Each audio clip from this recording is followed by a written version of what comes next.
Welcome to this installment of the Keeping Your Business Healthy series. My name is Pat Hammond, and I am the director of the New Hampshire Business Guild.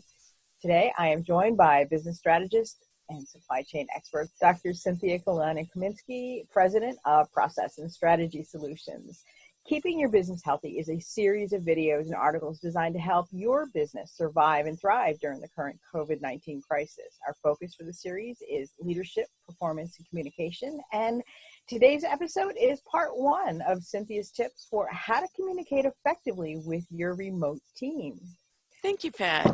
You know, I recently read in Gallup News that when it comes to the COVID-19 virus, people are quite anxious about it. Now, while that isn't surprising, what I'm not seeing is much written about management's anxiety about being able to find qualified people when this is all over.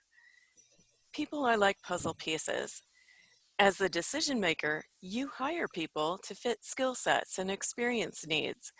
Yet there is another and sometimes bigger, often unrecognized thing that's going on, which is, does this person fit into our business culture, share our values, and work well with the team? While it takes everyone a bit of time to acclimate to a new job, that careful fit is easy to spot when it's off. As a manager, you chose your team carefully to make sure that one person's weakness is covered by another person's strengths. That way, the pieces of your puzzle don't have any holes in it. Everything fits together nicely. But how in the world can you keep the puzzle whole when it's not even put together in any one location?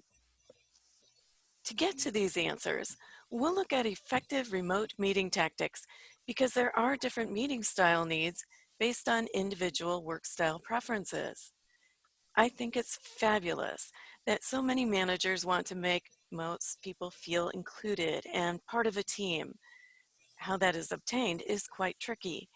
Most groups have individuals where shelter in place means coordinating activity, online schooling, and care of children, spouses, or elders. Other individuals may be single and living alone, while yet others may not have access to internet services that can handle video needs. If you are a manager who wants to virtually touch your team every day or frequently during the week, then the ability for some team members to commit to scheduled meetings, well, that can be difficult at best. Too many requirements and too few resources can add to stress and push things to a breaking point. But there are still ways that you can reach out and meet people in ways that fit with their work styles and their behavioral preferences. To start, let's look at simple but meaningful categorization of people as either extroverts or introverts. Introverts get energized away from crowds. These are the people who get ready for meetings or conferences from behind a newspaper or a computer.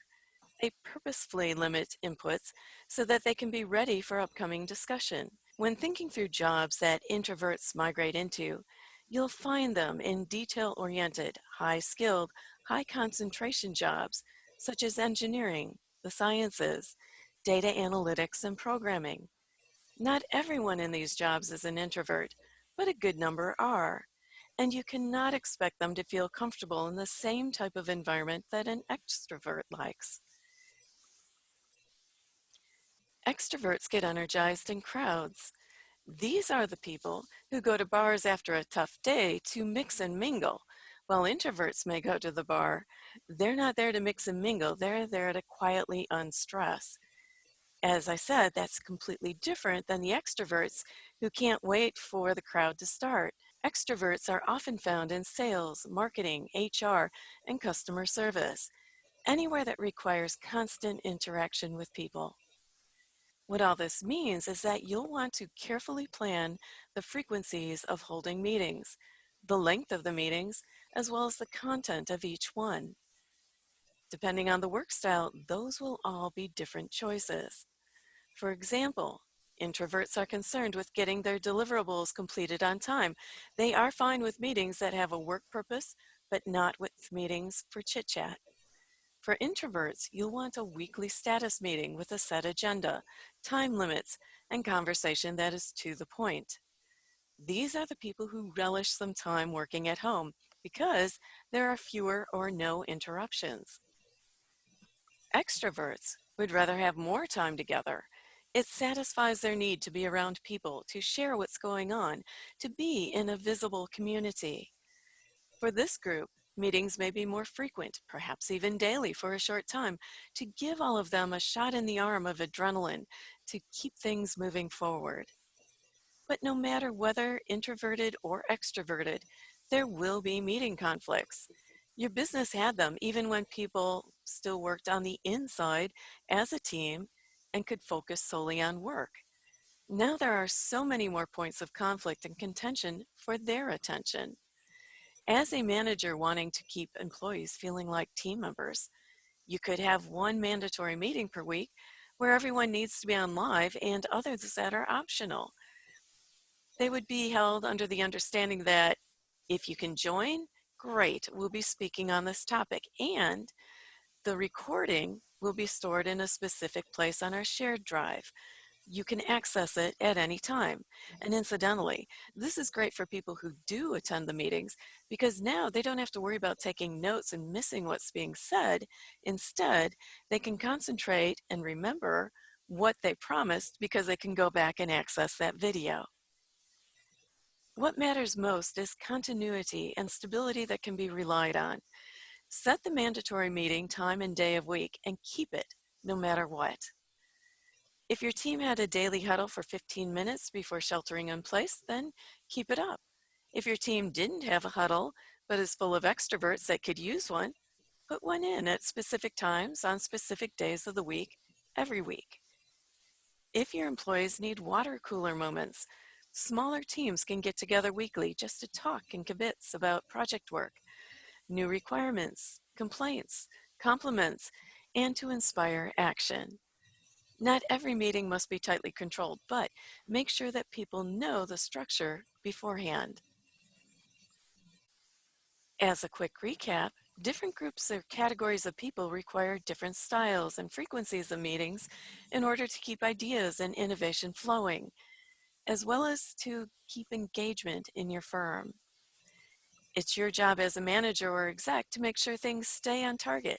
Otherwise, you'll have a lot of brainstorming around things that have absolutely nothing to do with your company's goals and where it wants to go. In fact, that may actually hurt your forward progress, which can lead to frustration and not the calm that you want. And by the way, we will have more for execs and senior management in part 2. If you would like to work with Cynthia and I on a specific topic, we are offering 20 or 45-minute one-on-one coaching sessions.